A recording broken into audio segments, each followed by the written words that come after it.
Vemulawada August 8 SC వర్గీకరణ కోసం 30 ఏళ్లుగా చేస్తున్న పోరాటం సుప్రీంకోర్టు సానుకూలంగా ఇచ్చిన తీర్పును స్వాగతిస్తూ వేములవాడ పట్టణంలో గురువారం ఎంఆర్పీఎస్ ఆధ్వర్యంలో తిప్పాపూర్ నుండి కోర్టుల బస్టాండ్ వరకు ద్విచక్ర వాహన ర్యాలీ నిర్వహించారు. అనంతరం కోర్టుల బస్టాండ్ లో మందకృష్ణ మాదిగ చిత్రపటానికి పాలాభిషేకం చేసి మాట్లాడారు. 30 సంవత్సరాల సుదీర్ఘ పోరాటం తర్వాత ఎస్సీ వర్గీకరణపై సుప్రీంకోర్టు ఇచ్చిన తీర్పు స్వాగతిస్తూ సంబరాలు చేసుకుంటున్నారు. ఢిల్లీ నుండి ఈ నెల 13న మందకృష్ణ మాదిగ హైదరాబాద్ వస్తున్న సందర్భంగా రాష్ట్రంలో నుండే కాకుండా దేశంలోని ఇతర ప్రాంతాల నుండి పెద్ద ఎత్తున కార్యకర్తలు నాయకులు తరలివచ్చి విజయోత్సవ ర్యాలీని విజయవంతం చేయాలని వారు పిలుపునిచ్చారు. ఈ కార్యక్రమంలో ఎంఎస్పీ రాష్ట్ర ప్రధాన కార్యదర్శి గుండా థామస్, ఆవునూరు ప్రభాకర్, బొడ్డు రాములు, కానాపురం లక్ష్మణ్, నేదురు నర్సయ్య, ఎలగందుల భిక్షపతి, బొల్లారం చంద్రమౌళి, శ్రీను, బేస్ కుమార్, కమలాకర్, చంద్రమౌళి, సతీష్, మనోజ్, అరుణ్, ఎల్లన్న, స్వామి, శంకర్ బాబు మరియు తదితరులున్నారు.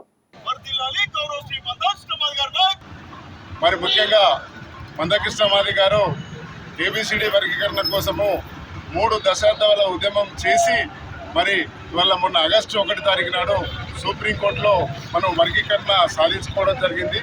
ఆ సందర్భంలో మరి రాష్ట్రం అంతటా కూడా జాతీయ స్థాయిలో వర్గీకరణ సాధించుకున్నటువంటి సందర్భంలో మరి విజయోత్సవ సంబరాలు జరుపుకోవడం జరుగుతుంది. అదేవిధంగా ఈరోజు కూడా ఇక్కడ జరపడం జరిగింది.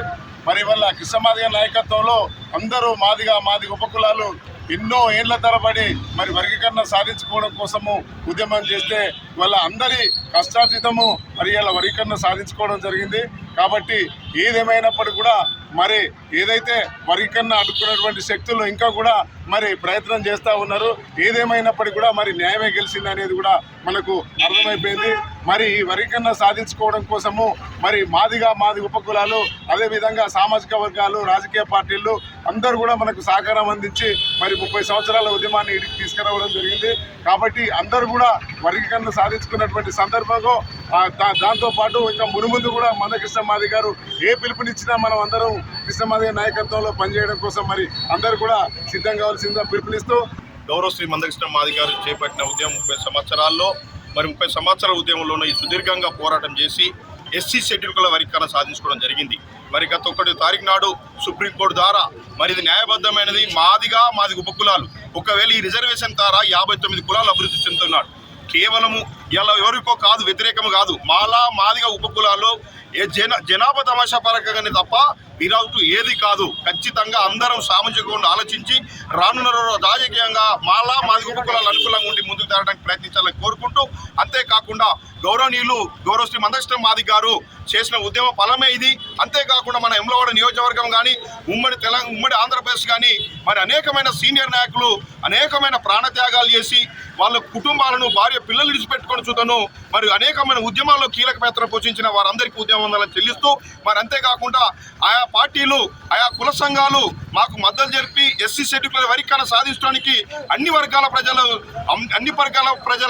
సమానత్వంతో అన్ని వర్గాల ప్రజల వాళ్ళ సహకారంతో ఇలా మేము ఏబిసిడి వారికి సాధించుకున్నామని చెప్పి, అంతేకాకుండా అన్ని వర్గాల ప్రజల వారికి అన్ని రాజకీయ పార్టీల వారికి మేము శుభాకాంక్షలు తెలియజేస్తూ, అంతేకాకుండా వేములవాడ రూరల్ అర్బన్ మరి అంతేకాకుండా నియోజకవర్గ పరిధిలో నచ్చిన మాదిగ ఉపకులాల వారికి ప్రతి ఒక్కరికి మేము ధన్యవాదాలు చెల్లిస్తున్నాం. 30 సంవత్సరాల పోరాట ఫలితం మరి సుప్రీంకోర్టు ఇచ్చినటువంటి తీర్పును ఈరోజు యావత్ భారతదేశంలో ఉన్నటువంటి మాదిగ జాతి అంతా మరి గొప్ప విజయోత్సవ ర్యాలీలో ఒక పండుగ జరుపుకున్నటువంటి పరిస్థితి ఈరోజు కూడా మనం అందరం కూడా చూసినాం. మరి వేములవాడ ఈ యొక్క రూరల్ మండలైనటువంటి మన వేములవాడలో ఈరోజు దాదాపుగా అన్ని గ్రామాల నుంచి ఈ యొక్క ర్యాలీలో పాల్గొన్నటువంటి మాదిగ సోదరులకు ఉపకులాలకు అందరికీ కూడా పేరున ఉద్యమం తెలియజేస్తూ, ఏదైతే భారతదేశంలో కొన్ని అసమానతలు ఉన్నాయి, ఆ అసమానతలు తొలగిపోవాలంటే ఈ 100% ఉన్నటువంటి రిజర్వేషను కొన్ని అసమానతలకు గురవుతున్నటువంటి 59 కులాలకు అందాలని చెప్పి డాక్టర్ బిఆర్ అంబేద్కర్ రాసినటువంటి రాజ్యాంగాన్ని మరి దృష్టిలో పెట్టుకొని గౌరవనీయులు మరి మందకృష్ణ మాదిగ గారు 20 మందితోని 23 గ్రామంలో ఒక సంఘాన్ని ఏర్పాటు చేసి ఆ సంఘం ద్వారా ఈరోజు భారతదేశం ఉన్నటువంటి ప్రధానమంత్రినే ఈరోజు హైదరాబాద్కు తీసుకొచ్చి మా వర్గీకరణ అంశం ఏదైతుందో అది న్యాయమైంది, దీన్ని తప్పకుండా మీరు మద్దతు తెలపాలని చెప్పి మరి ఏదైతే నరేంద్ర మోడీ గారిని మరి హైదరాబాద్ ఒప్పించి ఈరోజు మరి ఏదైతే సుప్రీంకోర్టులో 6-7 జడ్జిలతోని ఇది న్యాయమైనటువంటి డిమాండు, దీనికోసం దాదాపు మాదిగలు ఖరాబైన ఎంతోమంది జీవితాలు ఇదైనాయి. కాబట్టి తప్పకుండా మరి వర్గీకరణ చేయాలని చెప్పి సుప్రీంకోర్టు ఇచ్చినటువంటి ఈ న్యాయమైన తీర్పు ఇది అన్ని వర్గాల ప్రజలు గౌరవిస్తున్నప్పటికీ ఆనందపడుతున్నప్పుడు కొందరు మాత్రమే వ్యతిరేకించినటువంటి వాళ్ళు తప్పకుండా ఓడిపోక తప్పదని చెప్పి గుర్తు చేస్తూ మరి ఏదైతే ఈ వర్గీకరణ తీసుకొని గొప్ప విజయంతో వస్తున్నటువంటి మందకృష్ణ మాదిగ గారు 13 తారీఖు నాడు మళ్ళీ హైదరాబాద్ వస్తుంది కాబట్టి అందరం కూడా అందులో పాల్గొని ఆయనకు విజయోత్సవ శుభాకాంక్షలు తెలుపవలసిందిగా కోరుకుంటూ ఈ కార్యక్రమంలో పాల్పంచుకున్నటువంటి మరి జిల్లా అధ్యక్షులు మరి అదేవిధంగా జిల్లా బాడీ రాష్ట్ర బాడీ అందరూ కూడా పేరు పేరున మరి ఉద్యమ అభినందనలు